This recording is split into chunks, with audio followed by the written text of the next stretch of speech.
Emmanuel Boajiri has joined me with business, and good evening to you, Emmanuel. Yes. So apparently there are more demands on the incoming administration. Yesterday it was the Ghana Chamber of Commerce and Industry. They were clamoring for a reduction in interest rates. Today is Guta. Guta says, hey, government, tackle the influx of foreigners in the retail trade. All right, I'm sure we'll have a number of these requests coming through in the next few days. All right, bring us a business news. Good evening and welcome to Business. The Ghana Union of Traders Association, Guta, says the new MPP government must quickly move to tackle the association's concerns in order to safeguard local businesses. Some of the issues Guta wants from government include the 3% flat VAT rate and the influx of foreigners on the country's retail market. Sheila Tamaklo has been speaking with the General Secretary of Guta, Alpha Shaban, to find out what exactly they want government to do for businesses. Combined, this thing is the issue of foreigners in retail trade. And we are not against foreigners per se, because in every economy we have foreigners operating. But what we are against is the illegal foreigners operating, because one, we have business law in a law regarding business in this country. The laws were not being enforced. As a result, people come, do things and get away with it, and then it creates a lot of problem for us. So we are saying that the law must be enforced to the latter. Even if the person satisfies the conditions and is not supposed to be where he is, he has to be at the appropriate place.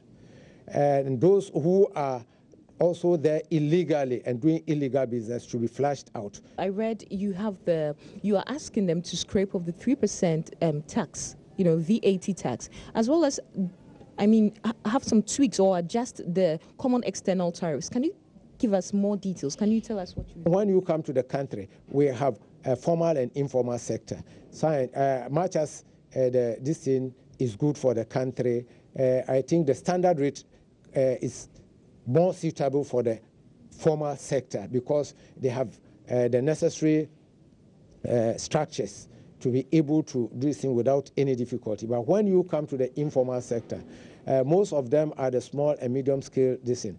And then they also have challenges with education. And we are not even talking about the competition. Most of them do not even meet the threshold. And then besides that, they don't even import direct from the manufacturer. So getting the input is also difficult, especially when you come to those who go to China, Dubai, and other places and do not buy this.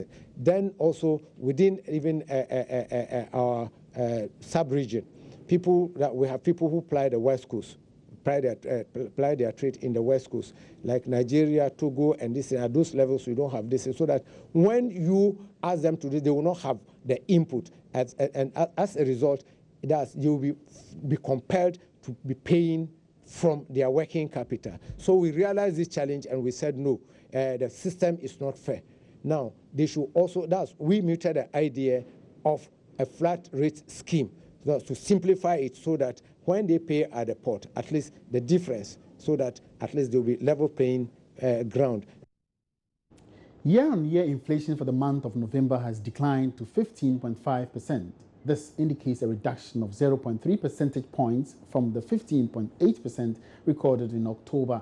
Deputy Government Statistician Dr. Ban Wadie said key drivers were from both food and non-food inflation subsectors. He explains further what accounted for the drop.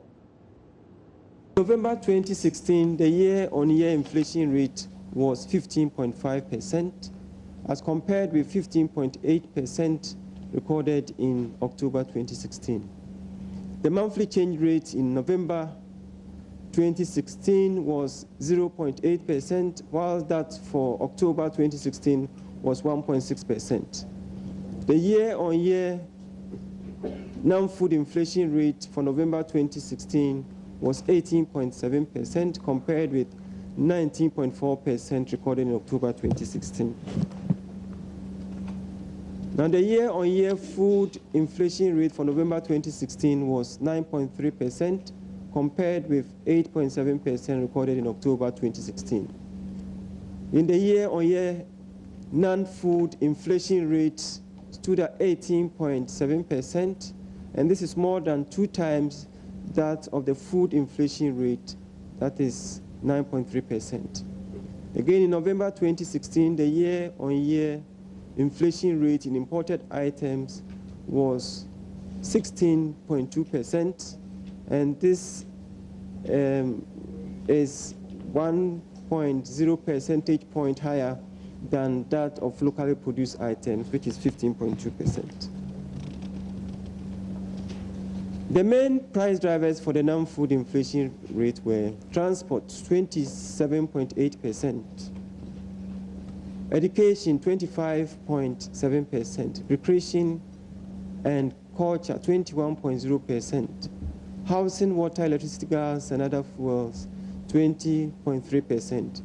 Then furnishings, household equipment, and routine maintenance, 20.3%, and health, 20.0%. Now, the price drivers for the food inflation rate were mineral water, soft drinks, fruit and vegetable juices, 14.1%, coffee, tea, and cocoa, 14.0%, fish and seafood, 13.4%, meat and meat products, 13.3%, sugar, jam, honey, chocolate, and confectionery, with an inflation rate of 15.5%. Away from that, the Economist Intelligence Unit, EIU, has been assessing Ghana's economy next year under the new Patriotic Party's administration. The unit is always known for predicting outcomes of various elections precisely. For instance, in its report released a day before the December 7 polls, he predicted a win for Nana Akufo-Addo. George Wiafe has more on what the UK-based intelligence unit is saying about the economy. The EIU in its report is predicting some exciting times for the economy in 2017, just like what has been said by the IMF and the World Bank. The unit, for instance, is forecasting a 7% economic growth rate for Ghana, inflation slowing down to 11.5% in 2017. Reduction in the public debt, current account deficit will also reduce significantly, and pickup in price of crude oil, which will impact positively on the government's revenue. The current challenges facing the Ghana cedi will still persist, but the unit says it will firmly stabilize later on and ending the year at a little over 4 Ghana cedis. However, despite these exciting predictions, the EIU says there will be some serious challenges for the incoming government before things stabilize. The unit in its report, for instance, says there is the likelihood the new administration might have some challenges in meeting targets under the IMF program in the first quarter of 2017 as they try to settle in, a development that could initially affect Ghana's relationship with the IMF. It says the current border dispute with Ivory Coast will still persist, adding that the relations could remain frosty going forward. The EIU is warning of some challenges for Ghana when it comes to its relationship with Nigeria because of its decision to sign the full economic partnership agreement. The EIU is also warning that the incoming government will face some serious challenges or tight financing situation, with public employment cuts, slow wage growth, privatization, all key on the agenda, a development that might not go down well with the labor unions. The IMF in a recent interview with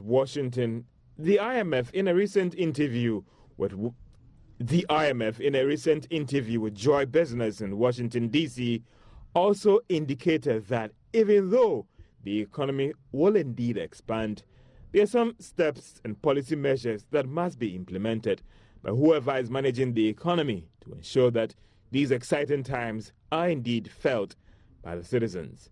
Well, whichever way you want to take this EIU report, some might say that it's just a matter of time for us to see whether these predictions will indeed come to pass or not. For now, many thanks for watching. For more business stories, log on to myjoyonline.com/business. My name is Emmanuel Abuaji Wiafe.